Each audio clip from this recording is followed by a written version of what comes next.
Hello, I'm Ross Twiddell from Cultaholic.com and welcome to all the WTF moments for last night's thrilling installment of Monday Night Raw. And if there's a word for last night's Raw, that word is all right. The professional wrestling action we saw, while it was a little bit on the short side, it was all right. That's of course when we actually saw some professional wrestling action. I was very much looking forward to this week's episode of Raw with Asuka versus Nia versus Shayna, heavily advertised before the thing happened. And did it bloody happen? Did it bollocks, you immoral bastards? Stop doing it. The talking was good as well, especially from Daddy McIntyre, who pulled Seth Rollins' pants down and showed the entire world Seth Rollins' willy. But the highlight of the night for me was the job WWE are doing in making Apollo Crews both likeable and allowing that man show some character for the first time ever. Good job, WWE. Hit the intro.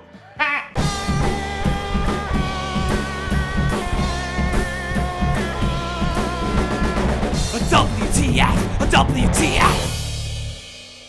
Back by popular demand is right. Tom Phillips' Ding Dong Daddy Wendy is happy, sat at home because Samoa Joe made his triumphant return to commentary on WWE Raw as finally the penny dropped in WWE's head. That penny, of course, when it comes to Jerry the King Lawler, but the question remains, which penny is the penny that dropped when it comes to WWE and their opinion of Mr. Jerry the King Lawler? Did WWE realise that Jerry the King Lawler is an older gentleman who quite literally died a few years ago, therefore in the midst of this current global pandemic should not be coming out the house? Or did WWE realise that Jerry Lawler, the world has just passed him by and his commentary is stuck way back in 1990s? Now of course we would find out which penny did drop later in the show, and WWE, you're still bloody stupid. Let the guy stay at home, will you? So then we learned via MVP on his little show, which took place in the only nightclub in America that is still open, that inside this year's men's Money in the Bank briefcase is a contract for a WWE Championship match. And I was left asking Mr. Monty Patrick Velociraptor, if that's your real name. I know it's not his real name. Let's have a laugh, shall we? What happened to the days when the winner would decide which title they would go after on their respective brands? Why is it nailed on to be a WWE Championship shot? What happens if a person from Smackity Down wins the briefcase? Are they automatically drafted to Raw because Raw World title is in there, according to you? Is he just putting all of the confidence in the world in a Raw superstar winning the briefcase? Or is Mr.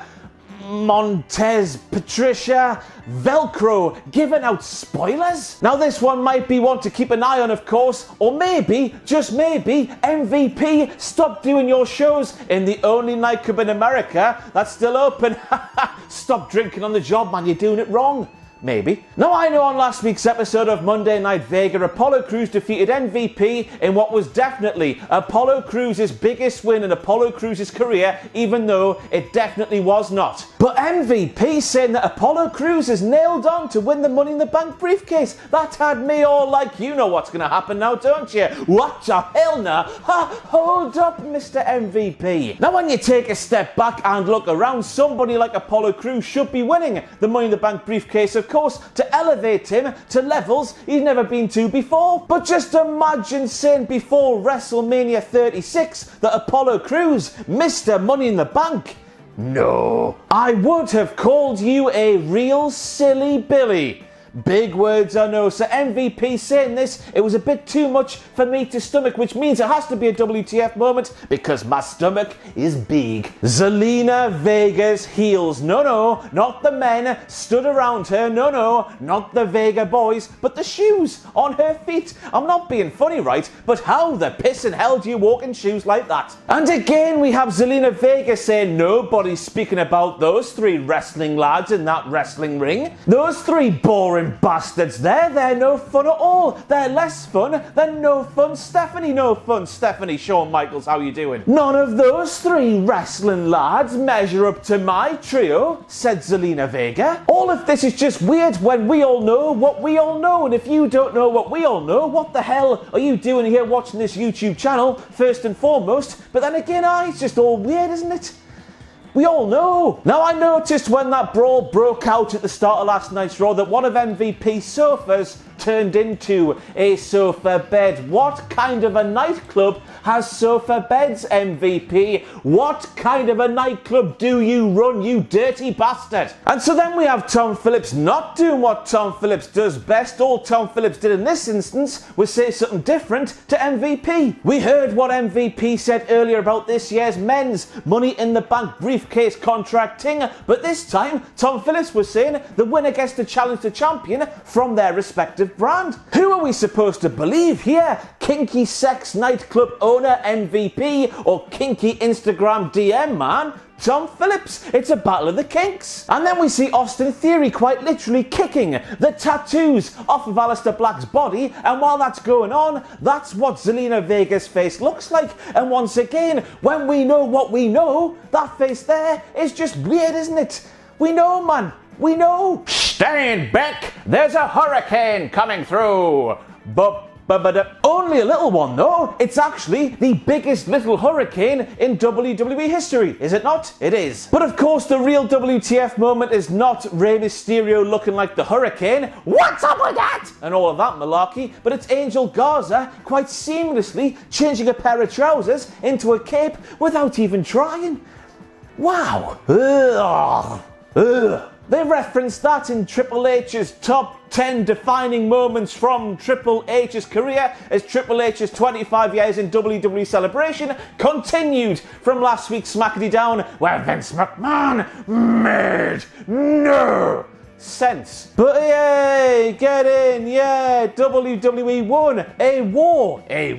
They already won like 14 years or so earlier at the expense of Sting getting a big WrestleMania win. Bastards, get your noses out of your arses, man. What did the five fingers say to the face? Oh man, I'm gonna proper hurt you like bosh. That slap from Apollo Crews, my goodness. But not one but two WTF moments came out of this massive old slap from Apollo Crews. First of all, WWE allowing Apollo Crews to not only show some character, but to show some charisma. I never ever thought I'd see the day. Is this real anymore? The end is nigh, the end is nigh, time to run away, the end is nigh.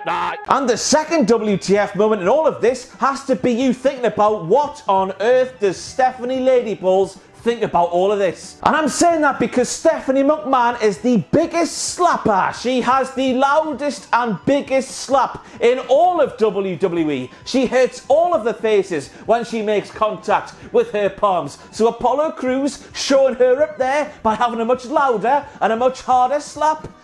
You've got to fear for Apollo Crews' life, don't you? And mine. Because you don't bury Stephanie McMahon, do you? And live to tell the tale. Wait there. Tom Phillips claimed these were the top 10 defining moments of Triple H's WWE career? What the hell's that doing there? And I know we took the pisser out of the game on last week's SmackDown, but this list here, it started off super serial, and then we're seeing that moment there. Things that make you go, Or as Triple H would say, things that make you go, Now, as I mentioned at the top of this video, this shouldn't really be a WTF moment because once again, us stupid marks, us gullible fans have been burned by once again WWE advertising something very, very nice indeed, and WWE taking away that nice thing in the way of some bollocks. What we saw from Nia and Shayna and Asuka was supposed to be a triple threat match. Pricks. Not the lasses, the people who booked them. The unprecedented scenes from last week's episode of WWE Vega continued on last night's Raw as there were so many mentions of Sarah Logan's name. They normally don't do this thing for anybody. Once you leave the WWE after being there for a period of time, you're dead. But now we've got Drake on NXT and Sarah on Raw.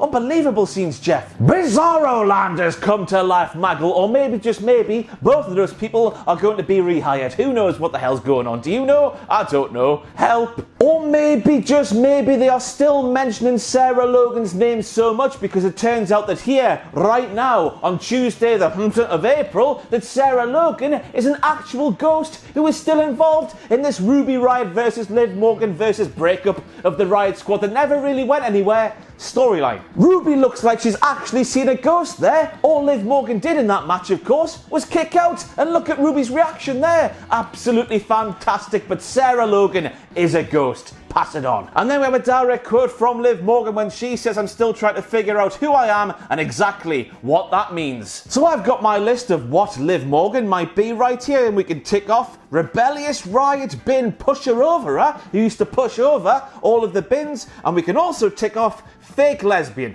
And before you start, you must remember where that storyline involving Lana was going right at the start of the year, because I do, and they sharpish changed their minds, didn't they? But at the end of the day, I don't know about you at home, but I cannot wait to find out what a Liv Morgan actually is. And then we have Nia Jax doing what Nia Jax does best: making mistakes. When she asked Charlie Caruso, what can Asuka do about my actions, Charlie?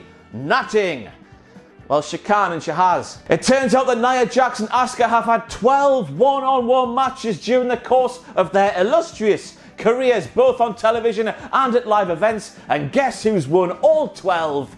Asuka. Asuka has. She can do things, Nia. She can. And what was that sudden screaming about at the end? Didn't out for me, that.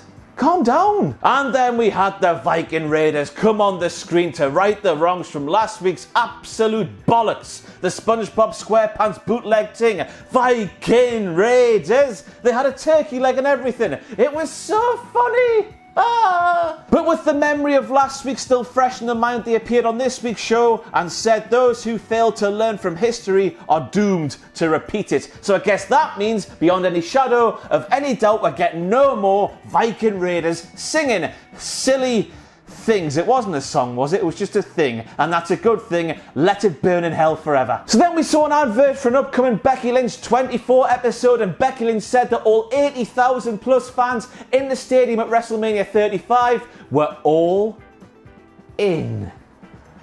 I need that basketball hoop explained to me right now. But then once again they brought back recently deceased 70-year-old man Jerry Lawler to work. Just let the guy stay home.